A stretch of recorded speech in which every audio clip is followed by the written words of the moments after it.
آج کی ویڈیو ایک ایسے کردار کے بارے میں ہے کہ جس نے واقعہ کربلا کو ظلم و بربریت کے سب سے اونچی مثال بنا دیا۔ جی ہاں، آج کی ویڈیو میں ہم بات کریں گے شمر کون تھا اور وہ کیسے ایک کمانڈر بنا، میدان کربلا میں اس کا کیا کردار تھا، واقعہ کربلا کے بعد اس نے زندگی کہاں گزری اور پھر اس کی موت کیسے دردناک طریقے سے ہوئی۔ شمر بن ذویل جوشن کی کنیت ابو صابغہ تھی۔ وہ قبیلہ حوارزن کی شاخ بنو عامر اور دباب بن کلاب کی نسل سے تھا۔ شمر کے والد کا نام شرجیل بن اغوث بن عمر تھا، لیکن اس کو ذویل جوشن پکارا جاتا تھا، جس کی وجہ یہ تھی کہ وہ عربوں میں پہلا شخص تھا جس نے سب سے پہلے زرہ پہنی تھی، جو کہ اسے ایران کے بادشاہ نے دی تھی۔ شروع میں شمر شیر خدا دماد مصطفیٰ حضرت علی کے ماننے والوں میں تھا، لیکن بعد میں وہ آپ کے خلاف ہو گیا۔ شمر تابعین میں سے تھا۔ شمر ہی وہ شخص تھا جس نے 51 ہجری میں صحابہ رسول حجر بن عدی رضی اللہ تعالیٰ عنہ کو جھوٹی گواہی دے کر گرفتار کروا دیا تھا۔ 60 ہجری میں حضرت مسلم بن عقیل نواسہ رسول حضرت امام حسین کے سفیر بن کوفہ میں گئے۔ حضرت مسلم بن عقیل کی آمد کے بعد یزید نے عبید اللہ ابن زیاد کو کوفہ کا گورنر مقرر کیا۔ حضرت عبید اللہ ابن زیاد نے شمر کو، جو کہ اس وقت ایک ہی سپاہی تھا، اور اس کو کمانڈر بنا دیا۔ حضرت مسلم بن عقیل کے حامیوں کو منتشر کرنے کی مہم پر لگا دیا۔ شمر نے کمان ملتے ہی مسلمانوں پر فتنہ انگیز کا الزام باندھے اور ان کو سپاہی مدد سے خوف زدہ کیا۔ پھر ابن زیاد کے حکم سے ہی حضرت مسلم بن عقیل کو شہید کر دیا گیا۔ 61 ہجری محرم میں جب نواسہ رسول کربلا پہنچے تو اس وقت کربلا میں کوفہ فوج کا سپہ سالار عمر بن سعد تھا، جو کہ خون ریزی بچنے اور پرامن رائے حل در پہ تھا۔ ادھر کوفہ کے گورنر عبید اللہ ابن زیاد کو شمر نے جنگ کے لیے اکسایا اور بالآخر 9 محرم کو 61 ہجری کو شمر نے 4000 سپاہیوں کا لشکر لے کر عمر بن سعد کے پاس کربلا پہنچا۔ شمر اپنے ساتھ عمر بن سعد کے لیے کوفہ کے گورنر ابن زیاد کا دھمکی آمیز خط لے کر پہنچا۔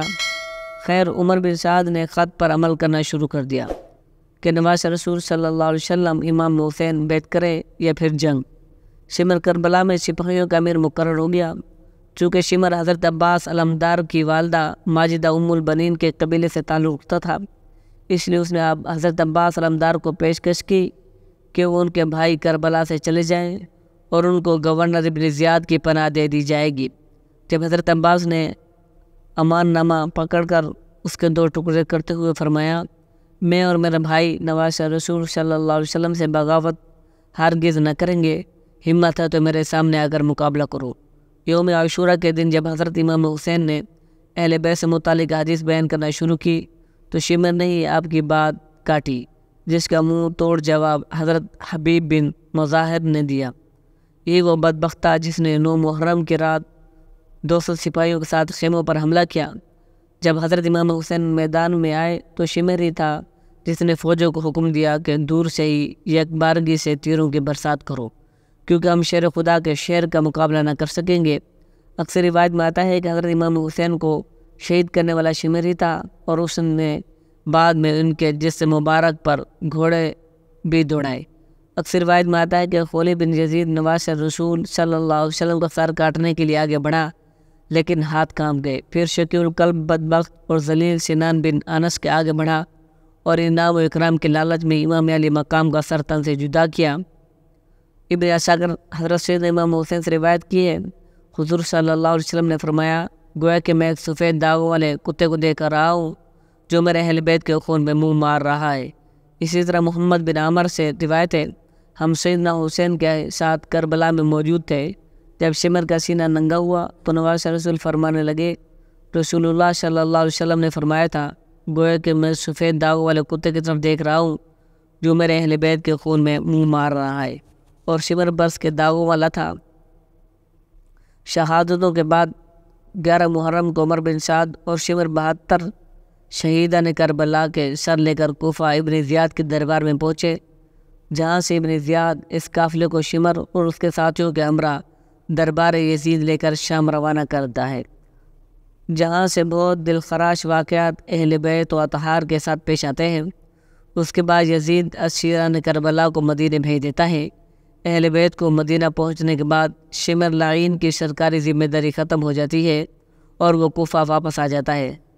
سن 66 ہجری مختار ثقفی نے قیام کیا تو شمر نے ان کے خلاف ہونے والی جنگ میں شرکت کی، لیکن مختار ثقفی نے شمر سمیت اموی امراء کو کوفہ میں ہونے والے جنگ میں شکست دی۔ مختار ثقفی نے ارادہ کیا تھا کہ وہ کربلا کی جنگ میں شریک ہر یزیدی کمانڈر کو قتل کر دے گا اور اہل بیت کے پاک گھرانے کا بدلہ لے گا۔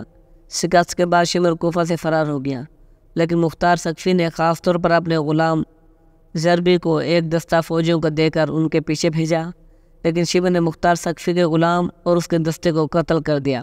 پھر مختار ثقفی نے خود اس مہم پر نکلے اور شمر کو گھیر کر اسے قتل کر دیا اور اس کا سر گردن سے اتار کر کالا کر کے نیزے پر لٹکا کر پورے کوفہ میں گھمایا گیا، اور اس کے بعد دھڑ کو پہلے کھولتے ہوئے تیل میں دیگ میں ڈالا گیا، پھر کوفہ کے بازار میں جنگلی کتوں کے آگے ڈالا دیا۔